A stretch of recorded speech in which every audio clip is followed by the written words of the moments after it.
Selamat pagi mahasiswa dan mahasiswi sekalian. Untuk pertemuan ini kita akan melanjutkan materi mengenai distribusi F atau yang biasa disebut juga uji ANOVA. Pada uji F atau uji distribusi F atau uji ANOVA ada data yang bisa kita olah, yaitu data yang sama atau data yang tidak sama. Untuk pertemuan kali ini, Ibu akan menjelaskan contoh soal dari data yang sama. Perlu diperhatikan distribusi F diolah dengan mengikuti 7 langkah algoritma yang terstruktur, yaitu yang pertama menentukan hipotesis H0 dan H1, kemudian yang kedua menentukan tingkat signifikansi atau alfa. Di sini contoh soalnya adalah terdapat 3 jenis mata bor yang berbeda. Nah, masing-masing bor dipilih 5 sampel untuk diukur kemampuannya membuat diameter lubang dalam kondisi yang sama. Dengan tingkat signifikansi 5%, apakah terdapat perbedaan rata-rata ukuran diameter yang dibuat ketiga mata bor tersebut? Langkah ketiga menentukan derajat bebas. Perhatikan kita menggunakan data yang sama. Jadi kita menentukan dB numerator atau D numerator di sini dari data yang sama. Jadi K-nya itu adalah jumlah kolom, jumlah sampelnya. Kemudian N kecil adalah jumlah pengamatan dari tiap sampelnya. Kalau nanti data tidak sama, berarti N besar, jumlah keseluruhan pengamatan. Langkah keempat yaitu menentukan F-tabel. Perhatikan, tolong Anda siapkan tabel yang telah saya berikan pada modul distribusi F. Jadi di sini kita melihat F-tabel itu berdasarkan nilai alfa, V1 dan V2 yang telah kita peroleh sebelumnya.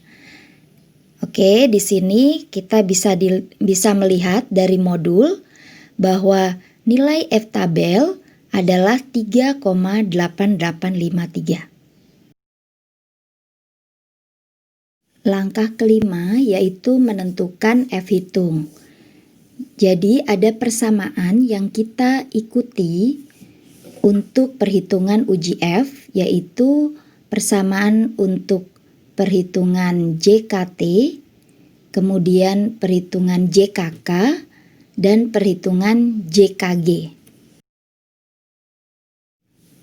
Berdasarkan persamaan tadi, maka kita mengolah data yang sudah diperoleh dari observasi kita, yaitu data yang sama tadi, dibuat menjadi persamaan berdasarkan baris dan kolom. Jadi kita namakan bor 1 itu adalah kolom 1, sehingga data yang diperoleh adalah X1J. Jadi I itu adalah kolom, J-nya adalah baris. Jadi misalnya 254 berarti itu adalah data pada kolom pertama, baris pertama.